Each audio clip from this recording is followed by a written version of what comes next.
Hi everyone, Bandana here, I hope you're all doing well. You've all seen the video title, so let's not beat around the Mirage tank. Red Alert 2 was peak Command & Conquer, and the last game that was worked on by the original Westwood team. At least a decade's worth of refinement went into this game.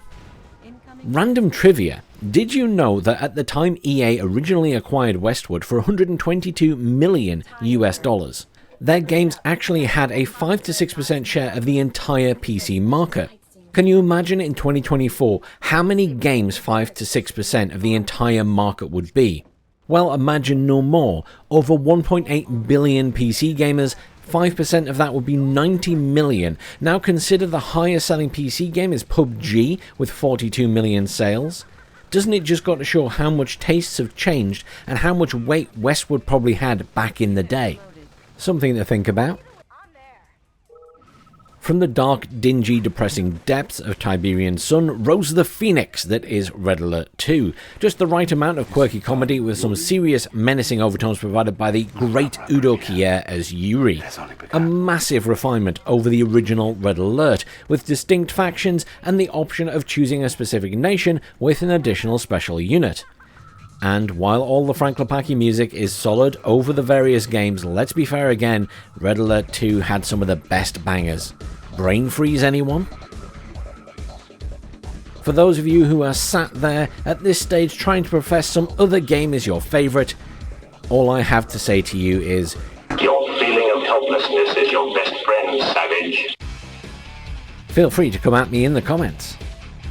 Eventually though, you will see it my way.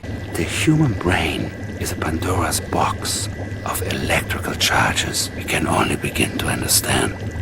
Most brains are but receivers. However, some are advanced, sending and receiving charges as they choose. This is my psychic beacon. With it, we can send any message we want. As you can see, or may indeed just remember, the acting choices for Red Alert 2 were superb, with the right amount of well-known and lesser-known actors pulling off their roles exceptionally. With the aforementioned Udo Kier's stellar performance as Yuri, of course the fantastic Ray Wise as President Michael Dugan, and the iconic Barry Corbin as General Carville at the Pentagon on Line 5. As I say, it truly hit the right mix of comedy and serious grit. The writers deserved some kind of Game Award for that one, but I don't think the Game Awards were around back then. That is of course not to say that there have not been some incredible performances in the other games. Joe Coogan as Kane can't ever be overlooked, and of course the unforgettable performance of Tim Curry as Shevchenko in Red Alert 3. I'm escaping to the one place that hasn't been corrupted by capitalism. Space! Speaking of Red Alert 3, that kind of just vomited a rainbow of silliness. It was missing that background grit. I mean, Red Alert 3 and Command & Conquer 3 rolled out some really big named actors, but the performances really just don't stick with you as much. And that's not their fault, I think it was more what they had to work with. Tiberian Sun was also kind of forgettable when it came to the FMVs. I remember more of the original Command & Conquer scenes, like Kane shooting Seth. That's a pretty iconic moment. And then the FMVs is one area that Generals doesn't really get a look in. In fact, it's one of the reasons I often think of Generals as more of its own thing, rather than a true CNC game. And speaking of the FMVs, it kind of leads me nicely into the CNC campaigns, because that was one of the special aspects about them. And let's be honest, Red Alert 2, again, the missions were both fun and well thought out, with some really interesting objectives that were just different from the norm. Who can forget turning the Eiffel Tower into a giant Tesla coil? Again, just the right amount of quirky. Even the units themselves were just fun. Who remembers the Desolator? That unit kind of ended up in Generals 2 as the GLA Toxin Tractor, didn't it? Oh, and who could forget the Chrono Legionnaires?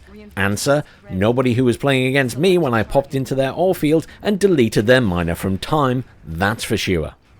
Oh, by the way, if anyone dares say in the comments that CNC4 is their favourite, I will be sending a Chrono Legionnaire to delete you from time too.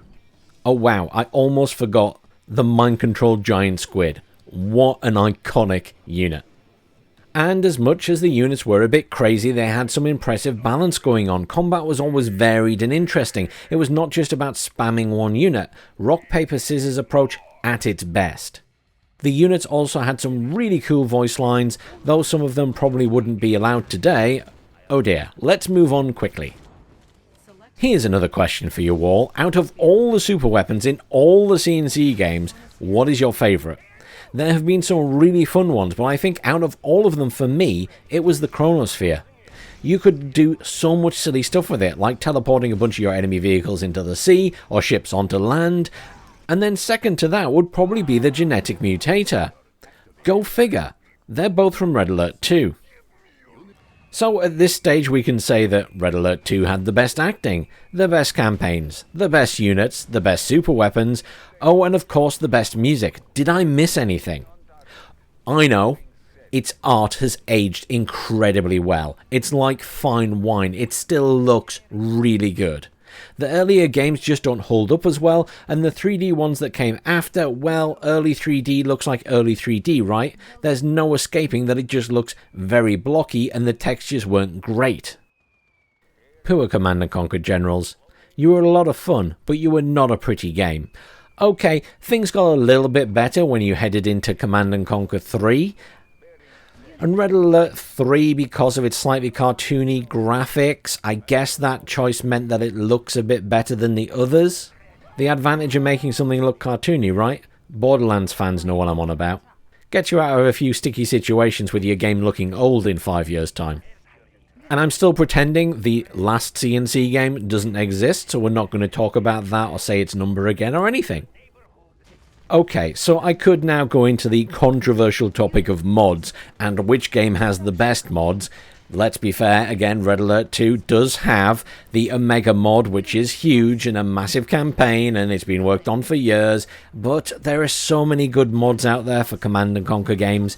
I wouldn't like to sit here and say that Red Alert 2 has the best, because I think generally the community has done an amazing job with mods over the years.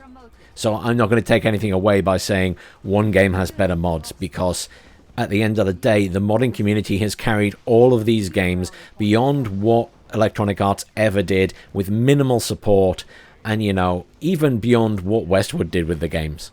So how about we say this? Let me know your favourite CNC mod ever down in the comments below, regardless of what game it was for. So now that the Psychic Dominator has been activated and you're all seeing things my way and have come to the realization that Red Alert 2 is the best Command & Conquer, we sit waiting patiently for that Red Alert 2 remaster. Okay, in fairness, I guess we probably also would get Tiberian Sun with that as well, which of course would be welcome too.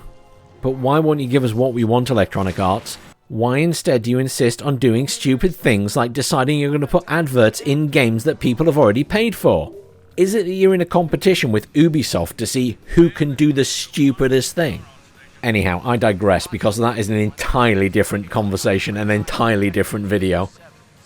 Thank you anyone who has joined me for this video. Please do like, share and subscribe. Share it wide, share it to all your friends, so that they may too find the path of Yuri and learn to love Red Alert 2.